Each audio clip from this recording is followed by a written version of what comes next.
بسم اللہ الرحمن الرحیم۔ السلام علیکم سامعین محترم، آج بات ہوگی جنات کے بارے میں۔ جنات کیا ہیں اور ان کے شر سے بچنے کا طریقہ کیا ہے؟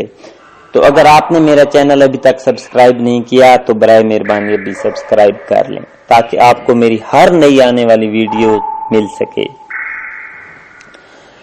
جن بھی انسان کی طرح ہی اللہ کی ایک قسم کی مخلوق ہے جو آگ سے پیدا کی گئی ہے۔ بنی آدم یعنی نوح انسانی کی طرح ذی عقل اور ارواح و اجسام روح و جسم والا، ان میں توالد و تناسل بھی ہوتا ہے، یعنی انسانوں کی طرح ان کی بھی نسل بڑھتی اور پھولتی پھلتی ہے۔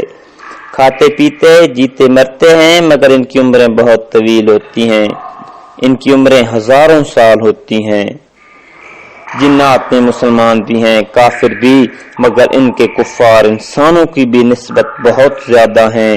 ان کے مسلمان نیک بھی ہیں اور فاسق بھی، البتہ ان میں فاسقوں بدکاروں کی تعداد بنسبت انسان زائد ہے۔ شریر جنوں کو شیطان کہتے ہیں، ان سب کا سرغنہ ابلیس جو کہ سب سے پہلے جن مارد کے پوتے کا بیٹا تھا۔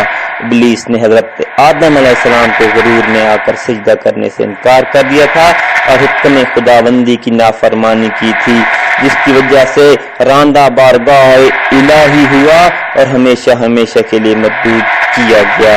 قیامت تک کے لیے اسے مہلت دی گئی، اور اس قدر مہلت دینا اس کے اکرام کے لیے نہیں بلکہ اس کی بلا شکاوت اور عذاب کی زیادتی کے لیے ہے۔ ابلیس کی طرح اس کی ذریت بھی مردود ہے۔ یہ سب شیاطین ہیں اور انسانوں کو بہکانا ان کا کام ہے۔ طرح طرح کی ترغیبوں کے ذریعے نیک کام سے روکتے اور برے کاموں کی طرح ترغیب دلاتے ہیں۔ اللہ کے نیک بندے ان کے مکروہ اغوا میں نہیں آتے بلکہ لا حول ولا قوت الا باللہ پڑھ کر نیک کاموں میں مصروف رہتے ہیں، لیکن جو ان کے بہکائے میں آ جاتے ہیں وہ آخرکار گمراہ ہو جاتے ہیں۔ اللہ تعالیٰ اپنی پناہ میں رکھے اور ان کے مکروہ اغوا سے بچائے، آمین۔ فرشتوں کی طرح جنوں میں بھی بعض کو یہ طاقت دی گئی ہے کہ جو شکل چاہیں بن جائیں۔ حدیثوں سے ثابت ہے کہ ان میں کسی سے کی پر بھی ہوتے ہیں، وہ ہوا میں اڑتے پھرتے ہیں، اور بعض سانپوں اور کتوں کی شکل میں گشت لگاتے پھرتے ہیں، اور بعض انسانوں کی طرح رہتے سہتے ہیں، لیکن اکثر ان کی رہائش گاہ بیابان یا ویران مکان اور جنگل پہاڑ ہیں۔ اسلام سے پہلے بھی عربوں میں جنوں کے تذکرے موجود تھے۔ اس زمانے میں سفر کرتے وقت جب رات آ جاتی تھی تو مسافر اپنے علاقے کے جنوں کے سردار کے سپرد کر کے سو جاتے تھے۔ کہا جاتا ہے انسان کی تخلیق سے قبل دنیا میں جن آباد تھے، جن کی آگ سے تخلیق ہوئی تھی اور انہوں نے دنیا میں فتنہ و فساد برپا کر رکھا تھا۔ قرآن میں حضرت سلیمان علیہ السلام کے متعلق بیان کیا گیا ہے کہ ان کی حکومت جنوں پر بھی تھی۔ حضرت سلیمان علیہ السلام نے جو بارگاہیں ہیکل بنوائی تھی وہ جنوں نے ہی بنائی تھی۔ صحیح حدیث میں ہے کہ ہر انسان کے ساتھ ایک ہمزاد شیطان جن ہوتا ہے۔ ہمزاد جن ایک قسم کا شیطان ہے، وہ شیطان کے ہر وقت آدمی کے ساتھ رہتا ہے۔ وہ متلقن کافر ملعون عبدی ہے، سوا اس کے جو حضور اقدس صلی اللہ علیہ وآلہ وسلم کی بارگاہ میں حاضر تھا، وہ برکت صحبت اقدس سے مسلمان ہو گیا۔ صحیح مسلم میں حضرت عبداللہ بن مسعود رضی اللہ تعالیٰ عنہ سے رسول اللہ صلی اللہ علیہ وآلہ وسلم فرماتے ہیں، لوگوں تم میں سے کوئی شخص نہیں جس کے ساتھ ہمزاد جن اور ہمزاد فرشتہ نہ ہو۔